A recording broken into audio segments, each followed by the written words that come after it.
I died on the cold, sterile floor of a rundown apartment, staring at a bright pink eviction notice while the man I had thrown my entire future away for was reciting his wedding vows to another woman. I had given up my Ivy League scholarship, my dignity, and my pristine academic reputation just to deliberately fail and repeat my senior year of high school so he wouldn't be left behind with his precious new crush. I thought I was being fiercely loyal. He thought I was conveniently pathetic. But the universe has a darkly poetic way of settling its debts.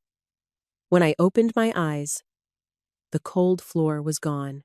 I was 18 again, sitting in the guidance counselor's office, holding the exact withdrawal form that had originally ruined my life. Only this time, the pen in my hand wasn't going to sign away my future. The smell of stale coffee and lemon-scented floor wax hit me first, pulling me from the icy void of death into a disorienting, fluorescent-lit reality. I gasped, my hands flying to my chest, fully expecting to feel the agonizing, crushing weight of the heart failure that had claimed my life at 25. But there was nothing, just the steady, rhythmic thrum of a young, healthy heart. I blinked against the harsh lighting, my vision slowly coming into focus. I was sitting in a worn leather chair. Across from me sat Mr. Gallagher, the senior guidance counselor at Westbridge Preparatory Academy, looking at me over the rim of his tortoiseshell glasses with a mixture of profound disappointment and deep confusion. "Audrey," Mr. Gallagher said, his voice gentle but laced with a stern warning. "I need you to understand the magnitude of what you are doing. You have a 4.2 gigapascals. You are the valedictorian. You have a full-ride early acceptance to Columbia University. If you sign this form withdrawing from your AP Calculus and AP Literature exams, your GPA will drop. You will not meet the graduation requirements. You will have to repeat your senior year." My breath hitched. I looked down at the paper resting on the mahogany desk between us. Voluntary academic withdrawal form. I knew this piece of paper. I had nightmares about this piece of paper for 7 years. In my past life, I had picked up the pen, swallowed my pride, and signed it. I had done it for Lucas Prescott. Lucas, my boyfriend of 3 years, the golden boy of Westbridge, the heir to the Prescott real estate empire. Lucas, who had suddenly become completely infatuated with Vivian Croft, a doe-eyed, helpless transfer student who couldn't pass a basic history test to save her life. Vivian was failing. She was going to be held back. And Lucas, blinded by his sudden, inexplicable need to be her white knight, had deliberately tanked his own finals so he could repeat the year with her. He told me he couldn't abandon her. Then, he had looked at me with those piercing blue eyes and said, "You're staying with us, right, Aud? We're a team.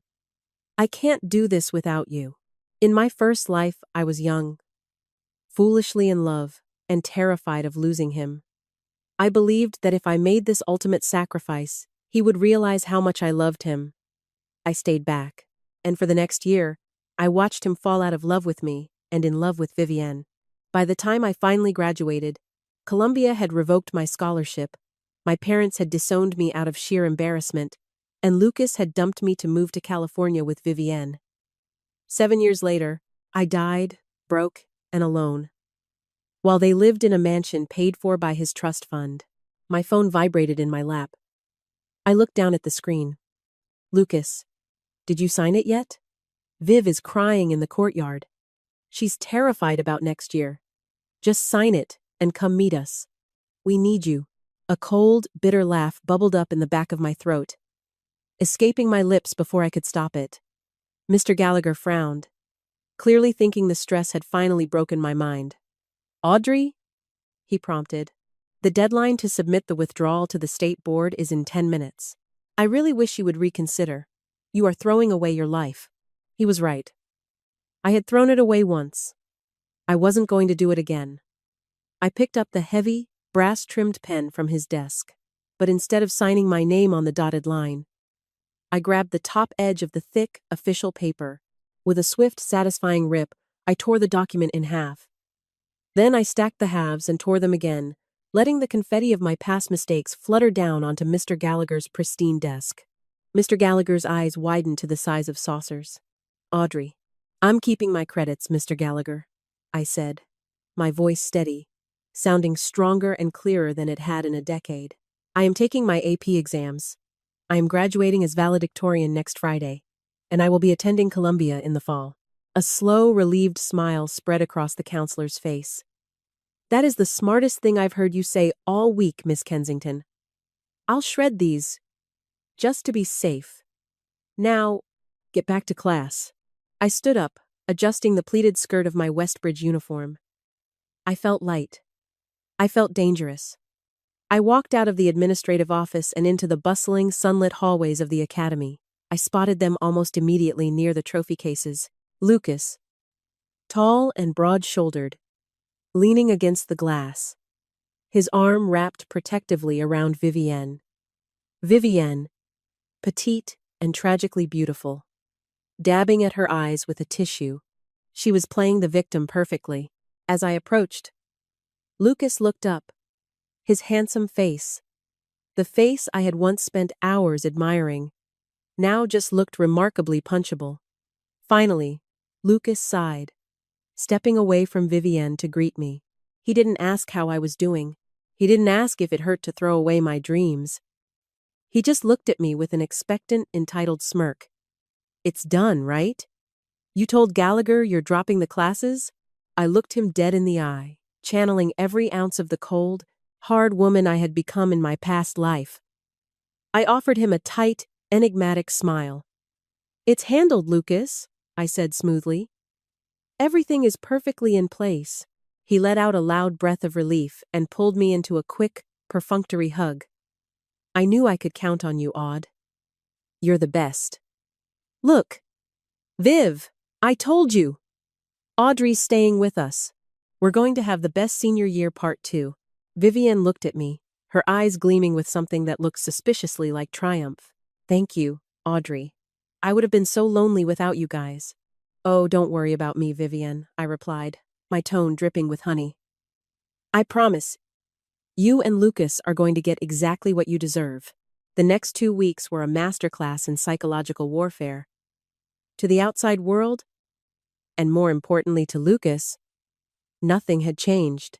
I was still Audrey Kensington, the reliable, invisible pillar, supporting Lucas Prescott's chaotic whims.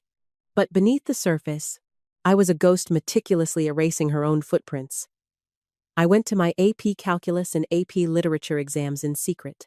While Lucas thought I was skipping school to go dress shopping for Vivienne's repeating senior year party, I was sitting in a heavily proctored gymnasium, acing the tests that would secure my future at Columbia. I packed my bedroom in the dead of night. My parents, who had been furious when I initially told them I planned to stay back for a boy, were ecstatic when I confessed I had changed my mind. My mother, a formidable corporate lawyer, understood the necessity of my secrecy. If he thinks you're staying, let him think it, she had said over dinner, sipping her Pinot Noir. Let the boy crash his own car, Audrey. You don't need to be in the passenger seat. So, I played my part. I sat with Lucas and Vivienne at lunch, listening to them excitedly plan their schedules for the upcoming year. They were going to take Intro to Photography together. They were going to share a locker. It was sickeningly obvious that Lucas was setting up a romantic high school fantasy, using me as a comfortable safety net in case things with Vivienne didn't work out. One Friday evening, 3 days before graduation, Lucas hosted a massive party at his parents' sprawling estate on the edge of town.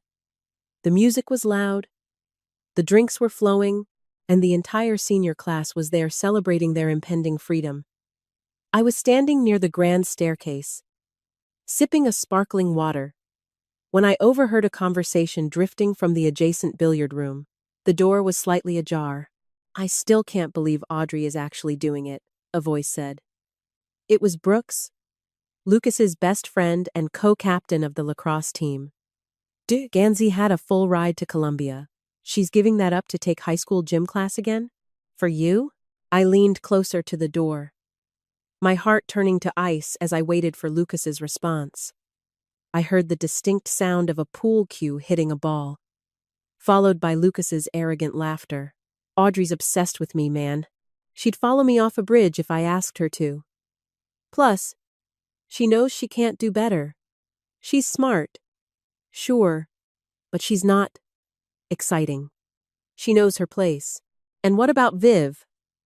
Brooks asked. Viv is different. Lucas's voice softened, taking on a reverent tone that he had never, ever used for me. Viv needs to be protected. Audrey is basically just around to help Viv with her homework next year so she doesn't fail again. It's a win-win. I get to spend another year with Viv, and Audrey gets to keep me. My nails bit so hard into the palms of my hands that they drew blood. She knows her place. In my past life, hearing that would have shattered my soul. I would have cried in the bathroom, blamed myself for not being exciting enough, and tried even harder to please him. But now, I just felt a profound, chilling sense of peace. The last lingering shred of guilt I had about deceiving him evaporated into thin air. I didn't storm into the room. I didn't cause a scene. I simply turned around, walked out the front door of the Prescott estate, and drove home. The next morning, Lucas texted me. Lucas, where did you go last night? Viv got a little drunk and needed someone to hold her hair back. You weren't there. I stared at the text, marveling at the sheer, unadulterated audacity of this boy. I typed out my reply slowly. Me. Sorry. Had to get some rest. Big week coming up. Lucas. Whatever. Just make sure you're at the graduation ceremony on Friday. We got seats in the bleachers for the three of us to watch the others graduate. We're wearing matching casual clothes to make a statement. Me? I'll be exactly where I'm supposed to be, Lucas. Friday arrived with brilliant blue skies and a crisp breeze, perfect weather for a graduation. The Westbridge Preparatory Stadium was decorated in the school colors of navy and gold. Hundreds of folding chairs were perfectly aligned on the pristine turf of the football field, waiting for the graduating class. At 9:00 a.m., the bleachers were packed with proud parents, siblings, and the underclassmen. Sitting right in the middle of the fifth row, looking entirely too smug for a boy who had deliberately failed the 12th grade, was Lucas Prescott. He was wearing faded jeans, a backwards baseball cap, and a vintage band tee. Next to him, clinging to his arm like a barnacle, was Vivian, wearing a bright pink sundress. They looked like they were attending a summer picnic rather than an academic ceremony. There was a single, empty seat saved to Lucas's left. My seat. I watched them from the shadowy tunnel beneath the stadium bleachers, where the graduating seniors were lining up. I was wearing a tailored navy dress beneath my heavy silk graduation gown. The gold valedictorian stole rested heavily around my neck. My phone buzzed in my hand. Lucas, ceremony is starting in 5. Where are you? We're in row 5. Hurry up. I smiled, silencing my phone and sliding it into my pocket. The traditional march began to play over the loudspeakers. The crowd rose to their feet as we began our procession out of the tunnel and onto the sunlit field. We walked in alphabetical order, moving toward our designated seats. Because I was giving the final address, my seat was in the very front row, right beneath the podium. I kept my head forward, but from my peripheral vision, I could feel the confusion radiating from the stands. After Principal Davis gave his opening remarks, handing out a few minor departmental awards, he cleared his throat and stepped closer to the microphone. And now, it is my profound honor to introduce this year's valedictorian. Principal Davis boomed, his voice echoing across the stadium. A student who exemplifies the very best of Westbridge Academy. She has achieved a flawless academic record and is heading to Columbia University in the fall. Please welcome to the stage, Audrey Kensington. The applause was deafening, but underneath the roar of the crowd, if I listened closely, I could almost hear the exact moment Lucas Prescott's reality fractured into a million jagged pieces. I stood up from my chair, adjusting my gold stole, and began the walk up the wooden steps to the stage. As I reached the podium, I didn't look at the principal. I didn't look at my beaming parents in the front row. I looked directly into the 5th row of the bleachers. Lucas was standing up. He had pushed past Vivienne, his hands gripping the metal railing in front of him. His face was completely drained of color. his jaw hanging slack in absolute, unadulterated horror. He looked from me, to the gold stole around my neck, to the diploma resting on the table beside me. He shook his head frantically, mouthing the word, "No." He pulled out his phone.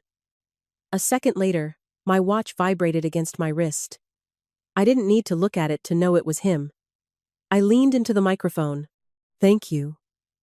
Principal Davis, faculty, families, and my fellow graduates," I began, my voice ringing out clear and unshaken over the speakers. I kept my eyes locked on Lucas. When we started our journey at Westbridge, we were told that loyalty is our greatest virtue. But over the last 4 years, I have learned a very valuable lesson. Loyalty should never mean setting yourself on fire just to keep someone else warm. Lucas flinched violently, as if I had struck him across the face. Vivienne was tugging at his arm now, looking confused and embarrassed by his standing posture. But he ignored her, his panicked eyes wide and locked on mine. "Some people," I continued, letting a cold, knowing smile touch my lips, "will ask you to sacrifice your potential so they don't have to face their own failures. They will ask you to stand still while they move forward. Today, we leave those people behind." The crowd erupted into cheers, completely unaware of the highly personal execution taking place right in front of them. I delivered the rest of my speech flawlessly. When I finished, I walked across the stage, accepted my diploma, and shook the principal's hand. As I walked down the steps, I saw Lucas scrambling over the legs of the people in his row, desperately trying to get to the aisle. The ceremony concluded an hour later. Caps were thrown into the air. Families rushed the field for photos, and the air filled with the scent of expensive floral bouquets. I was standing near the exit gates with my parents when I heard the frantic sound of rubber soles slapping against the concrete. "Audrey! Audrey!" I turned slowly. Lucas was shoving his way through a crowd of parents, his face red and slick with sweat. He looked deranged. His baseball cap was gone, his hair a messy, panicked tangle. Vivienne was nowhere in sight. He must have literally abandoned her in the bleachers to chase me down. He stopped a few feet away from me, chest heaving, his eyes darting frantically over my graduation gown. "What? What is this?" he choked out, his voice cracking. He pointed a trembling finger at my valedictorian stole. "What did you do? You told me you dropped the classes. You told me it was handled." "I told you everything was in place, Lucas," I replied calmly, handing my flowers to my mother, who was looking at Lucas with thinly veiled disgust. "And it is. My future is perfectly in place." But the plan!" Lucas stepped closer, his voice rising in volume, attracting the stares of passing families. "We were supposed to repeat. Together. You were supposed to stay with me. You lied to me." "I didn't lie, Lucas," I said, my voice dropping to a dangerously quiet timbre. I took a step toward him, forcing him to look down into my eyes. "I just stopped ruining my life to accommodate your pathetic, selfish ego." He recoiled, blinking rapidly as if trying to clear a sudden blur from his vision. "Audrey, please. You can't leave. You love me. We're a team. Who's going to help me? Who's going to?" He stopped himself, but we both knew what he was going to say. "Who's going to do your homework so you have more time to date Vivienne?" I finished for him, my tone mocking. "You figured it out this year, Lucas. I'm sure you can figure it out next year. Enjoy your high school gym class." I turned my back on him. "Audrey, wait. I'll break up with her. I'll drop out. Audrey, please!" he screamed, his voice breaking in a humiliating wail that echoed across the courtyard. I didn't look back. I slipped into the back seat of my parents' waiting car, the heavy doors shutting with a solid, definitive thud, blocking out the sound of Lucas Prescott realizing he had just lost the only safety net he ever had. I watched him through the tinted window as the car pulled away, sinking to his knees on the pavement, completely and utterly alone. This was only the beginning of his ruin, and I had a front row seat to the rest of the show. The transition from the stifling, dramatic halls of Westbridge Preparatory to the sprawling, historic campus of Columbia University was like stepping out of a suffocating greenhouse and into the biting, exhilarating chill of an open mountain peak. For the first time in my life, I wasn't just a supporting character in someone else's carefully curated high school fantasy. I was the architect of my own empire. I threw myself into my studies with a voracious, almost frightening intensity. I double-majored in corporate finance and pre-law, burying myself in the labyrinthine stacks of Butler Library until the early hours of the morning. While my peers were navigating the chaotic social scenes of fraternity basements and Manhattan nightclubs, I was parsing through dense legal case studies and dissecting complex corporate mergers. I traded my soft, pastel high school sweaters for sharply tailored blazers and trench coats. The girl who had once considered throwing her life away for a boy with a trust fund was officially dead, replaced by a woman whose ambition ran colder and deeper than the Hudson River in February. I didn't block Lucas's number immediately. I kept it unblocked for the first 6 months, purely for the psychological study of watching a narcissist unravel. His text started out angry, demanding explanations and accusing me of betrayal. When those went unanswered, the tone shifted to manipulation. He would send nostalgic photos of us from sophomore year, accompanied by long, rambling paragraphs about how much he needed his best friend back. By November of my freshman year, the text took a turn toward the pathetic. Brooks, one of the few high school acquaintances I still briefly tolerated on social media, filled in the blanks. Lucas's second attempt at senior year was an unmitigated disaster. Without me there to write his history essays, balance his chemistry equations, and meticulously manage his study schedule, his grades plummeted. Vivian, the helpless damsel he had stayed behind to rescue, suddenly realized that a struggling, stressed-out high school senior wasn't nearly as glamorous as a carefree college freshman. She dumped him right before Thanksgiving to date a sophomore at NYU. The night she left him, Lucas called me 27 times. I sat at my desk in my dorm room, watching my phone illuminate the dark room with his name, over and over again, while I calmly finished a 10-page thesis on antitrust litigation. When the ringing finally stopped, he left a single voicemail. I listened to it exactly once. He was crying, his words slurred, begging me to come back to town, promising he would change, swearing that I was the only one who ever truly understood him. I deleted the voicemail, permanently blocked his number, and never looked back. My ascent through the academic and professional ranks was swift and unyielding.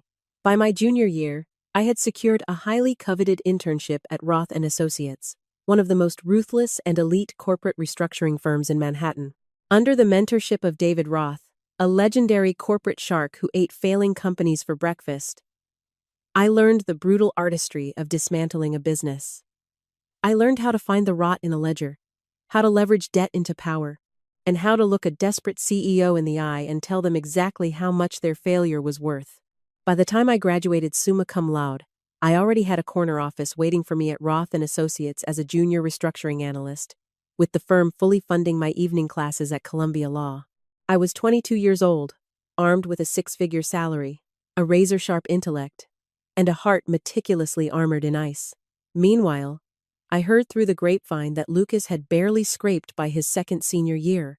His father, furious at the public humiliation, had refused to pay for a prestigious university, forcing Lucas to attend a mediocre local business college. He was still coasting on his family's name, still throwing his weight around town, but the golden luster of Lucas Prescott had significantly dulled. I didn't care. He was a ghost, a remnant of a past life that felt like a bad movie I had watched a long time ago. I was too busy conquering the world to worry about the boy I had left in the dust. But karma, as I was about to learn, has an incredibly long memory and a profound sense of irony. It doesn't just settle for leaving your enemies in the dust. It waits patiently until you are powerful enough to be the one holding the shovel. 3 years later, at 25, I was no longer just the prodigy at Roth & Associates. I was the firm's quiet executioner. If a mid-cap corporation was bleeding out, David Roth handed the file to me. I had a supernatural talent for locating the exact artery that had been severed and determining whether the company was worth stitching up or if we should just carve it up and sell the viable organs. It was a rainy Tuesday in late October when David called me into his expansive, glass-walled office overlooking Central Park. "Audrey, take a seat," David said, tossing a massive, heavily bound dossier onto his polished mahogany desk. The binder landed with a heavy, ominous thud. "I have a new acquisition target for our primary venture fund. It's a messy one.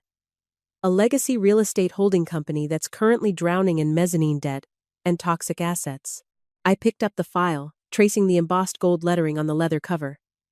My blood instantly froze in my veins, but my face remained an impassive mask. Prescott Holdings. Robert Prescott built a solid foundation back in the 90s. David continued, pacing by his window. Commercial real estate, luxury strip malls, reliable cash flow. But over the last 4 years, the company has completely derailed. They started over-leveraging their core assets to fund a massive, high-risk luxury eco-resort development on the coast. It's been a catastrophic failure. Permitting issues, environmental code violations, grossly mismanaged construction budgets. The old man, Robert, has been dealing with health issues and handed day-to-day operations over to his son a few years ago. The kid has effectively driven a $50 million empire into a brick wall. I slowly opened the file, my eyes scanning the executive summary. There it was. Lucas Prescott, Vice President of Development.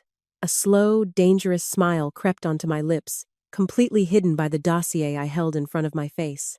The son, I murmured. Let me guess. Arrogant, inexperienced, and trying to make a name for himself with a flashy vanity project. Exactly, David grunted, pouring himself a scotch. Word on the street is the kid bought the coastal land at a 40% markup just to impress some Instagram model he was dating. Now they're bleeding cash, defaulting on their loans, and facing a massive liquidity crisis. They came to us begging for a bailout, a restructuring loan to save them from filing Chapter 11 bankruptcy. And you want me to tell you if they're worth saving, I said, snapping the binder shut and meeting David's gaze. I want you to rip their financials apart? Audrey, David commanded, his eyes gleaming with predatory anticipation. Find out exactly how deep the hole is. If the core assets are still good, we'll offer them the loan under the condition that we take a majority equity stake. We absorb the company, fire the incompetent son, and liquidate the dead weight. I need a full presentation by Friday. They're coming in at noon. Consider it done, I said, my voice smooth as silk. For the next 3 days, I didn't sleep. I practically lived in my office, ordering black coffee and takeout, while I systematically dissected every single financial decision Lucas Prescott had made over the last 4 years. It was worse than David had thought. It wasn't just incompetence. It was staggering, bordering on criminal negligence. Lucas had siphoned maintenance funds from their profitable commercial properties to cover the mounting legal fees of his failing eco-resort. He had falsified projected revenue reports to secure secondary loans. He was treating the family business like a personal ATM to maintain the illusion of his wealth, flying private, throwing lavish parties, and buying off building inspectors, all while the foundation of Prescott Holdings was rotting beneath his feet. By Thursday night, I had compiled a 50-page presentation that was nothing short of a corporate death warrant. It detailed every lie, every mismanaged dime, and every catastrophic failure Lucas had orchestrated. It was a masterpiece of financial destruction. I stood by the floor-to-ceiling window of my office, looking out at the glittering skyline of Manhattan. I was no longer the desperate teenager begging for his attention. I was the reaper standing at the end of the road he had paved with his own. I wore a tailored charcoal gray suit, my hair pulled back into a severe, sleek knot. I looked like a weapon. I felt like a god. The primary conference room at Roth & Associates was designed to intimidate. Located on the 50th floor, it featured a massive, 20-foot slab of black marble for a table, surrounded by leather executive chairs. The walls were entirely glass, offering a dizzying, panoramic view of the city, a subtle reminder to our clients of exactly who held the high ground. At 11:55 a.m., I stood at the head of the table, calmly assorting my printed dossiers. David Roth sat to my right, tapping his Mont Blanc pen against his legal pad. At exactly noon, the heavy glass doors swung open. Robert Prescott walked in first. He looked completely defeated. The robust, intimidating patriarch I remembered from high school was gone, replaced by a graying, stooped man leaning heavily on a cane. The stress of impending financial ruin had aged him 20 years. And right behind him, swaggering into the room with an unearned air of supreme confidence, was Lucas. He was wearing a flashy, poorly tailored designer suit that screamed, "New money desperation." His hair was perfectly styled, and he sported a thick gold watch on his wrist, a watch that, according to my financial analysis, was purchased using funds diverted from the employee pension account. He didn't look at the people in the room. He was too busy admiring the view out the window, acting as if he was here to negotiate the purchase of the building, rather than beg for his life. "Mr. Prescott," David said, standing up and offering a brief professional nod. "Have a seat. Let's get straight to business." Robert sank into a chair, letting out a heavy sigh. Lucas confidently dropped into the seat next to him, unbuttoning his suit jacket and leaning back, throwing an arm over the back of the chair. "Mr. Roth." Lucas started, his voice dripping with that same insufferable arrogance I remembered. "We appreciate you taking the time. I'm sure you've looked over the prospectus I sent. It's a minor cash flow hiccup. Once the coastal resort opens next spring, our valuation is going to triple. We just need a bridge loan to cover the final construction phase." David didn't even look at him. He deferred to me with a wave of his hand. "My lead analyst, Miss Kensington, has personally reviewed your portfolio. She will be handling the presentation." At the sound of my last name, Lucas's head snapped toward the head of the table. For the first time since walking in, he actually looked at me. The silence that fell over the boardroom was absolute. It was thick, heavy, and practically electric. I watched as the gears in his head slowly turned, grinding against the sheer impossibility of what he was seeing. He blinked rapidly, leaning forward, his eyes darting over my sharp suit, my impassive face, the thick stacks of financial documents beneath my perfectly manicured hands. "Audrey?" he breathed, the color draining from his face so fast he looked as though he might pass out. "Audrey, what are you doing here?" Robert Prescott looked back and forth between his son and me, his brow furrowing in confusion. "You know each other?" "We went to high school together, Mr. Prescott," I said smoothly, my voice cold and professional. I didn't acknowledge Lucas's shock. I didn't offer a polite smile. I picked up the remote for the projector. "But that was a lifetime ago. Today, I am the lead restructuring analyst evaluating the viability of your company. And unfortunately, Mr. Prescott, your son's assessment of a minor cash flow hiccup is a gross, bordering on fraudulent misrepresentation of reality." Lucas shot up from his chair. "Hey! Wait a minute. You can't be on this account. This is a conflict of interest. She hates me, Dad. She's just trying to screw me over because I didn't marry her in high school." David Roth slammed his hand onto the marble table. The crack echoed like a gunshot. "Sit down, Mr. Prescott. You are in my firm, begging for my money. You will sit down and listen to my analyst, or I will have security escort you out and you can file for bankruptcy by Monday morning. Your choice." Lucas swallowed hard, his throat bobbing visibly. He slowly lowered himself back into his chair. His eyes locked on me with a mixture of terror and furious disbelief. I clicked the remote. The massive screen behind me lit up with a terrifyingly detailed spreadsheet. "Let's begin with the coastal resort," I said, pacing slowly down the length of the table, my heels clicking sharply against the hardwood floor. "Lucas claims the resort will open in the spring. However, according to the Environmental Zoning Board records I pulled yesterday, the site has been permanently red-tagged due to the destruction of a protected wetlands habitat. The project is dead. The $50 million sunk into it is unrecoverable," Robert gasped, turning to his son. "Red-tagged? You told me you just needed to grease the palms of a few local councilmen. You told me it was handled."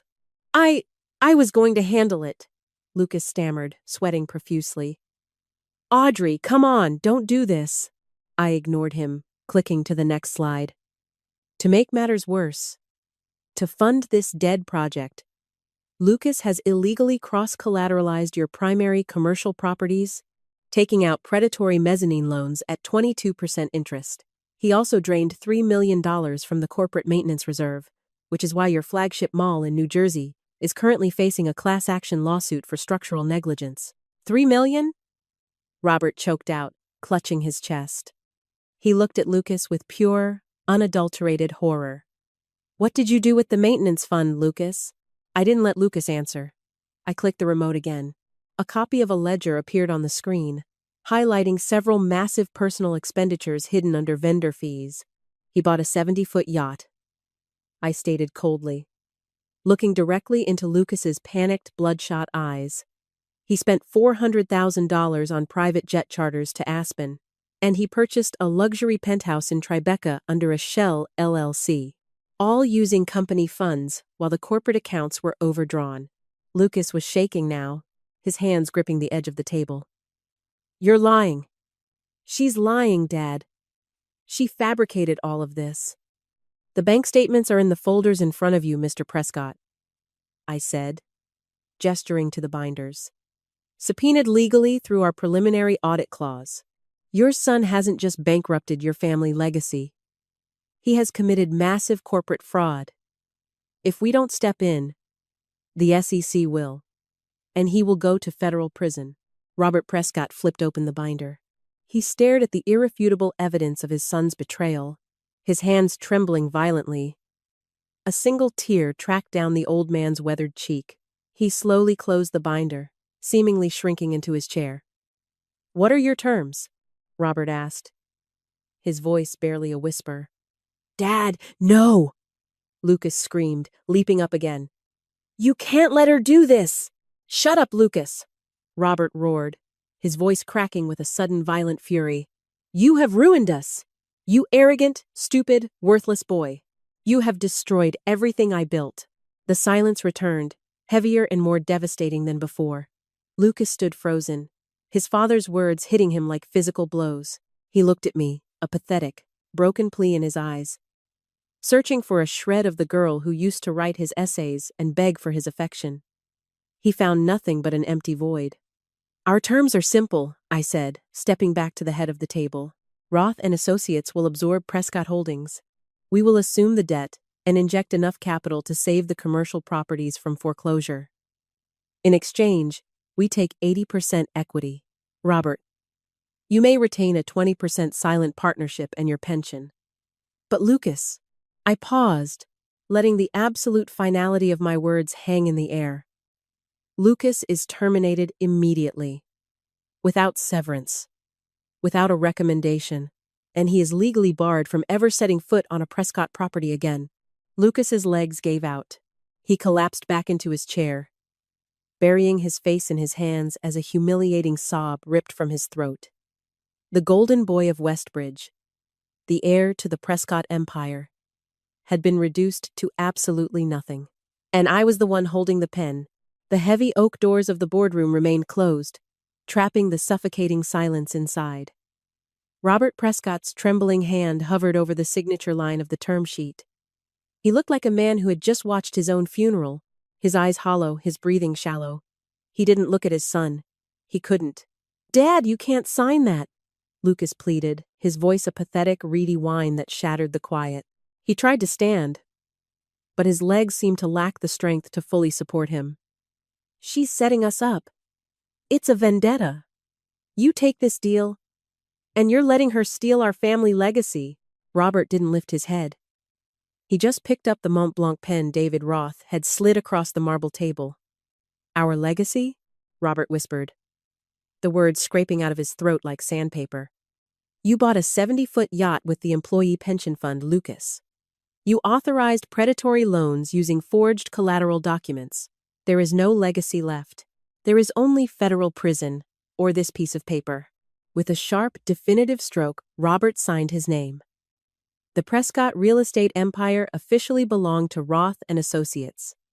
Good decision, Mr. Prescott, David said smoothly, pulling the document back and slipping it into his leather portfolio. He pressed a silver button on his intercom console. "Security to the executive boardroom, please. We have a non-employee who needs an escort from the premises." Panic, raw and unfiltered, finally overtook Lucas's features. "What? No! I'm the vice president. You can't just throw me out." He turned to me, his eyes wide, manic, and desperate. "Audrey, please. You've made your point. You won. I'm sorry, okay? I'm sorry for what happened in high school. But we can work together. I know the coastal properties better than anyone. Keep me on as a consultant. I need my salary, Audrey. I have payments on the Tribeca penthouse." I slowly gathered my financial dossiers, tapping the edges against the table to align them perfectly. I looked at him with the detached curiosity of a scientist observing a dying insect. The penthouse was purchased under a corporate shell LLC using embezzled company funds. "Lucas," I replied, my voice completely devoid of emotion. As the new majority stakeholders of Prescott Holdings, Roth and Associates has already frozen that asset. The locks were changed by our legal team 20 minutes ago. You don't have a penthouse. You don't have a salary. And in about 30 seconds, you won't have a dignified exit. 2 burly security guards in dark suits entered the room. They moved with silent, practiced efficiency, stepping, flanking Lucas on either side. "Mr. Prescott." "Time to go," the taller guard said, grabbing Lucas by the bicep. Lucas thrashed, violently yanking his arm away. "Get off me! I can walk out myself." He stumbled backward, his face flushed and ugly, mottled purple. He pointed a trembling finger at me. "You think you're a god, Audrey? You're nothing. You're just a bitter, lonely girl who couldn't get over the fact that I chose Vivienne instead of you." The mention of Vivienne almost made me laugh. I leaned over the marble table, resting my weight on my palms, and met his hysterical gaze. "Let me tell you exactly how little I think of you, Lucas," I said quietly, ensuring every word cut through the air like a scalpel. "I didn't engineer this acquisition. I didn't hunt you down. You were handed to me in a manila folder by my boss because your company was failing so spectacularly that you became a bottom-feeder acquisition target. You weren't my master plan, Lucas. You were just my Tuesday assignment." Lucas's mouth opened and closed soundlessly, the last remnants of his massive ego shattering into dust. The guards didn't give him another chance to speak. They grabbed him by the shoulders and practically dragged him out of the boardroom. His frantic, humiliated protests echoed down the 50th floor hallway until the heavy glass doors sealed shut behind him. Later that evening, the rain was coming down in sheets across Manhattan. I walked out of the revolving doors of the Roth and Associates building on Park Avenue, popping open my black umbrella. "Audrey!" A figure stepped out from the shadows of a nearby marble pillar. It was Lucas. He was soaked to the bone, his expensive suit ruined, his hair plastered to his forehead. He looked feral. He had clearly been waiting outside the building for hours. I didn't flinch. I kept my grip firm on my umbrella and reached my other hand into my trench coat pocket, resting my fingers on my phone, ready to speed dial building security. "What do you want, Lucas?" I asked, my tone bored. He closed the distance between us, stopping just outside the rim of my umbrella. The rain dripped down his nose. "I have nothing," he choked out, his voice cracking. "My dad completely cut me off. He won't even answer my calls. My credit cards are declining.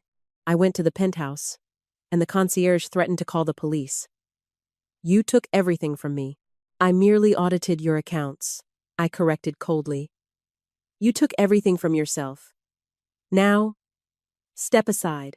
"No!" He stepped into my path. His eyes darted around the empty sidewalk before settling back on me, gleaming with a sudden, dark malice. "You think you're so smart. But you missed something. I still have the administrative passwords to the Prescott Holdings primary servers.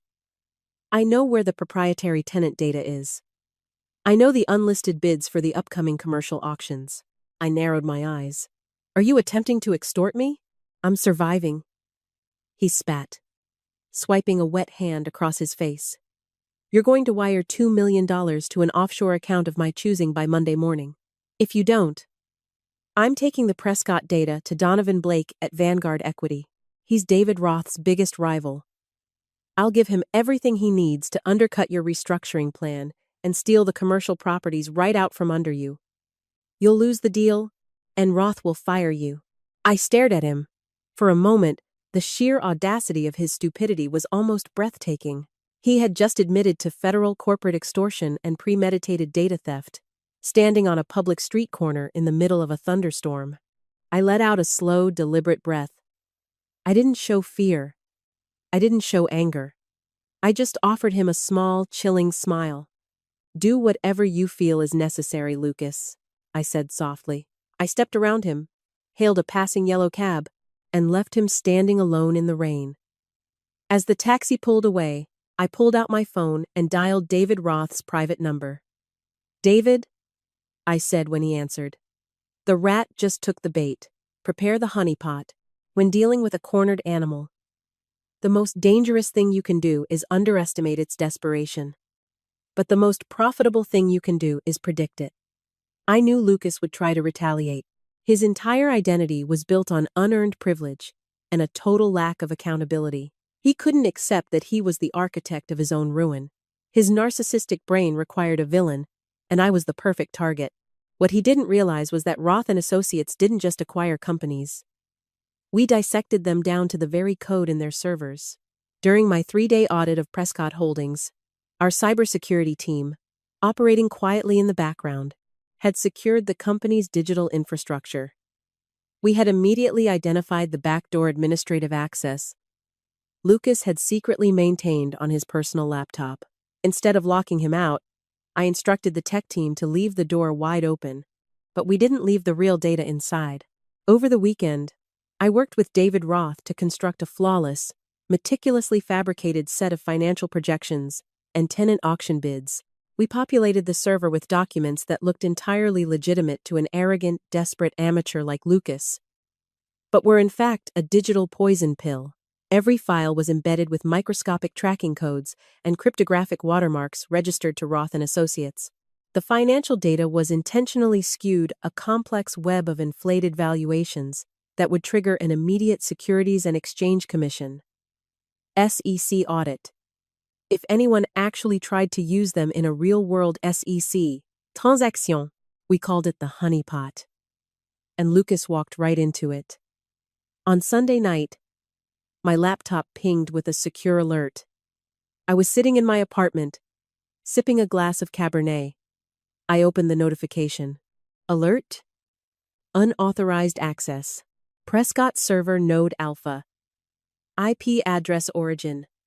Budget in Queens, NY. I watched the live log scroll across my screen. Lucas was downloading the files. He was taking the falsified tenant rosters, the rigged auction bids, and the poisoned financial projections.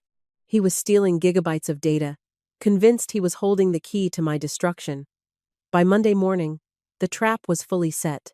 At 10:00 a.m., David Roth and I were sitting in our respective offices when the news broke on the Bloomberg terminal. Vanguard Equity, headed by the notoriously aggressive Donovan Blake, had just filed an emergency injunction in the Southern District of New York Bankruptcy Court. They were attempting to block Roth and Associates' acquisition of Prescott Holdings, claiming they had acquired newly discovered, highly confidential financial data that proved our valuation of the Prescott commercial assets was fraudulently low. They were launching a hostile counterbid. David walked into my office, a dark, predatory grin on his face. He handed me a printed copy of Vanguard's court filing. Blake swallowed it whole, David said, his voice rumbling with satisfaction. He's using the stolen data to justify his counterbid to the federal judge. He thinks he just outmaneuvered me. I scanned the document. Right there, in black and white, Vanguard Equity cited the exact falsified auction projections Lucas had downloaded from the honeypot. Lucas must have sold it to him for a massive payday, I noted, closing the file. Blake was too greedy to verify the metadata. He just saw a chance to steal our crown jewel and took it. The emergency hearing is at 2 o'clock this afternoon at Foley Square, David said, adjusting his tie. Judge Corwin is presiding. She does not take kindly to corporate espionage. Are the FBI liaisons ready? They've been briefed and are waiting on our signal, I replied, standing up and grabbing my trench coat. Let's go end this. The Daniel Patrick Moynihan United States Courthouse at Foley Square is a massive, imposing structure of granite and marble. It is a place where corporate titans go to wage war, and where arrogant men go to lose their freedom. I walked through the heavy wooden doors of courtroom 14B, alongside David Roth and our lead litigation attorney. The gallery was mostly empty, save for a few bored-looking clerks and financial reporters. Sitting at the plaintiff's table, looking incredibly smug in a brand-new, impeccably tailored Italian suit, was Lucas Prescott. Beside him sat Donovan Blake, Vanguard Equity's ruthless CEO. Lucas had clearly used the advance money from selling the stolen data to buy himself a temporary illusion of his old life.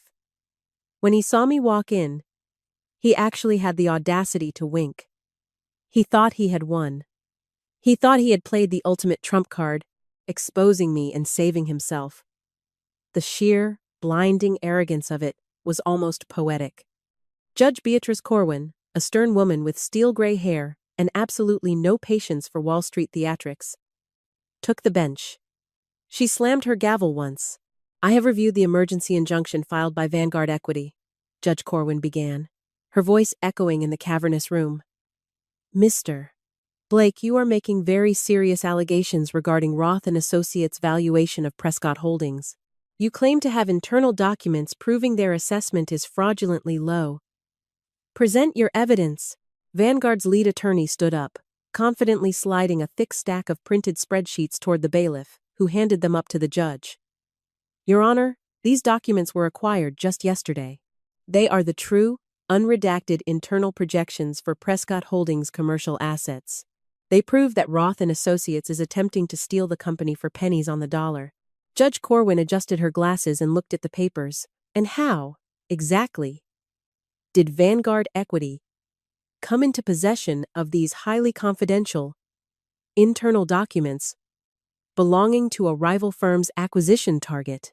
The attorney cleared his throat, gesturing toward Lucas. Mr. Lucas Prescott, former vice president of the company, provided them to us as a whistleblower. Your Honor, he felt it was his fiduciary duty to ensure the company was fairly valued. Lucas sat up straighter, puffing out his chest, playing the role of the noble hero protecting his family's legacy. He shot a triumphant glare across the aisle at me. I didn't react. I simply leaned over to our attorney and gave a slight nod. Our lawyer stood up. Your Honor, we do not dispute that Vanguard Equity possesses those documents. In fact, we know exactly where they got them. He pulled a flash drive from his pocket and handed it to the bailiff. We request permission to display a digital forensic report on the courtroom monitors. Judge Corwin nodded.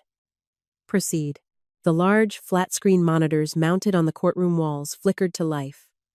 A complex grid of code, IP addresses, and digital timestamps appeared.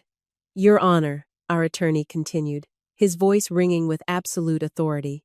The documents Vanguard Equity has just submitted to this court as evidence are entirely fake. A collective gasp echoed through the courtroom. Donovan Blake's head snapped toward his lawyer. Lucas's smug smile instantly vanished, replaced by a look of profound confusion. Fake? Judge Corwin frowned. Explain. When Roth and Associates took control of Prescott Holdings servers on Friday afternoon, we detected a backdoor vulnerability. Our attorney explained smoothly. Anticipating retaliation from the terminated vice president, Miss Audrey Kensington authorized the creation of a honeypot, a secure server partition filled with digitally watermarked, completely fabricated financial data. I watched the exact moment the blood drained from Lucas's face. His jaw dropped, his eyes widening in sheer terror as he stared at the screen. The logs on the monitor, verified by an independent cybersecurity firm, show that on Sunday evening at 9:14 p.m., an unauthorized user accessed that honeypot from a motel in Queens. Our attorney continued. The user downloaded the fake files. Furthermore, if you look at page 4 of Vanguard's submitted evidence, Your Honor, you will see a string of alphanumeric characters in the bottom left footer. That is a cryptographic watermark registered to Roth and Associates, proving the data was engineered by us, specifically to catch a thief. Judge Corwin looked down at the documents in her hand, her eyes locking onto the watermark. Her face darkened like a thundercloud. She slammed her hands down on the desk. "Mr. Blake!" Judge Corwin roared, her voice cracking like a whip. "Did you, or did you not, verify the source and metadata of these documents before bringing them into my courtroom?" Donovan Blake looked like he was going to be sick. He shoved his chair back, distancing himself from Lucas. "Your Honor, we relied on the assurances of Mr. Prescott. He swore he acquired them legally before his termination." "He lied," I said, speaking for the first time. My voice was calm, clear, and carried perfectly across the silent room. I stood up, buttoning my suit jacket. Lucas Prescott was officially terminated on Friday at 12:45 p.m. The server logs prove he bypassed security firewalls to steal corporate data on Sunday night. That is a direct violation of the Computer Fraud and Abuse Act. He then sold falsified, manipulated financial data to a competitor, intending to defraud a federal bankruptcy proceeding. I turned my head, locking eyes with Lucas. He was visibly shaking, his breathing ragged and shallow. He looked like a trapped rat. That is corporate espionage, grand larceny, and federal perjury, I concluded softly. Judge Corwin didn't hesitate. She looked to the back of the courtroom. "Bailiff, the federal marshals waiting outside may enter." The heavy oak doors swung open. 3 men in dark windbreakers with FBI printed in bold yellow letters walked down the center aisle. Their boots echoed ominously on the marble floor. "Lucas Prescott," the lead agent said, pulling a pair of heavy steel handcuffs from his belt. "You are under arrest for violation of the Computer Fraud and Abuse Act, corporate espionage, and wire fraud. Stand up and put your hands behind your back." "No! No! Wait!" Lucas shrieked, his voice hitting a hysterical, panicked pitch. He scrambled backward, knocking his chair over in the process. He looked at Donovan Blake, but the CEO turned his back in disgust. He looked at the judge, who was already signing an order holding him without bail. Finally, in a last, pathetic act of desperation, he looked at me. "Audrey, please," he begged, tears streaming down his face, completely abandoning whatever shreds of dignity he had left. The federal agents grabbed his arms, wrenching them behind his back. The sharp click-click of the handcuffs echoed like a gunshot. "Audrey, you can't let them do this. We were a team. I love you. I always loved you." I stood perfectly still, watching as the federal agents hauled him toward the exit. He was thrashing, weeping, a thoroughly broken man entirely responsible for his own destruction. I didn't smile. I didn't gloat. True victory doesn't require a performance. "I know my place, Lucas," I said softly, throwing his own high school words back at him like a handful of dirt on a coffin. "And it's a hell of a lot higher than yours." The doors closed behind him, cutting off his frantic sobbing. The courtroom settled back into a heavy silence. Judge Corwin cleared her throat, dismissing Vanguard Equity's fraudulent injunction with a furious wave of her pen. The Prescott empire was ours. The restructuring would proceed. And the boy who had once thought he could use my life as a footstool was going to spend the next decade in a federal penitentiary. I walked out of the courthouse and into the bright, blinding sunlight of New York City. The air felt crisp and clean. I hailed a town car, sliding into the plush leather back seat. As the car merged into the bustling Manhattan traffic, moving forward without hesitation, I didn't look out the rear window. There was nothing left behind me worth looking at. If you love this story of ultimate revenge, flawless corporate takedowns, and rewriting the past to secure a powerful future, don't leave just yet. Hit that like button to show your support for Audrey's ice-cold, calculated triumph over toxic entitlement. What was your favorite moment of Lucas's downfall? Did you see that honeypot trap coming? Or were you as shocked as the judge? Let me know your thoughts on this brutal serving of instant karma in the comments section below. I absolutely love reading your reactions and discussing the twists.